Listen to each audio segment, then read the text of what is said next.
like the US, loans, guarantee, grants, and we provide real money, to be clear.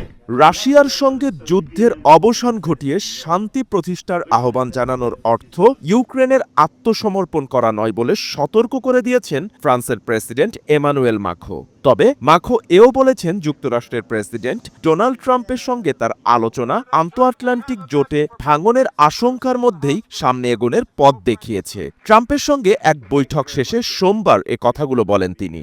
Now this is a chance, there is a big change because there is a new US administration. So this is a new context. So there is good reason for President Trump to re-engage with President Putin. Nous avons eu l'occasion ces dernières années lors. I think it's good to have discussion. I think it's useful to have negotiation. I think it's super important to go to the peace. But my strong point was to say, let's try to get something first which can be assessed, checked and verified. And let's be sure that we build sufficient guarantees on the short run. And this is where we are ready to be engaged. As for France, a lot of my European colleagues are ready to be engaged. দেশ জুড়ে তোলপাড় Walton fridge কিনে আপনিও হয়ে যেতে পারেন millionaire.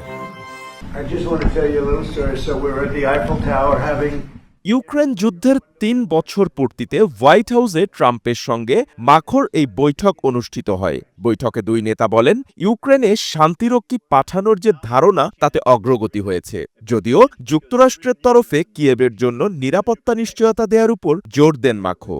এদিকে রাশিয়ার বিরুদ্ধে যুদ্ধে ইউক্রেনকে যুক্তরাষ্ট্রের দেয়া শত শত কোটি ডলারের সহায়তা ফেরত চেয়েছেন যুক্তরাষ্ট্রের president Donald Trump. I'm also pleased that President Macron agrees that the cost and burden of securing the peace must be borne by the nations of Europe, not alone by the United States. And Europe must take that central role in assuring long-term security of Ukraine, which they want to do.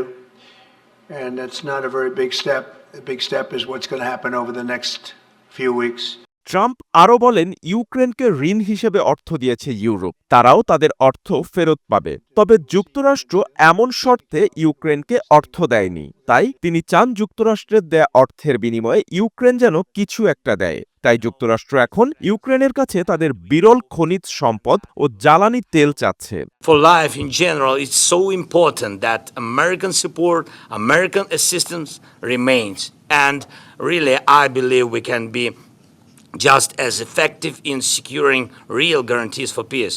সম্প্রতি ইউক্রেনের রাজধানী কিয়েভে ইউরোপের নেতাদের সঙ্গে বৈঠকে দেশটির president Volodymyr Zelensky চলতি বছর শান্তি প্রতিষ্ঠার আহ্বান জানান। তার এই আহ্বানের ধারাবাহিকতায় এবং রাশিয়ার অবস্থানের প্রতি ট্রাম্পের ঝুঁকে পড়ার আশঙ্কার মধ্যে ট্রাম্প মাখো বৈঠকটি অনুষ্ঠিত হল।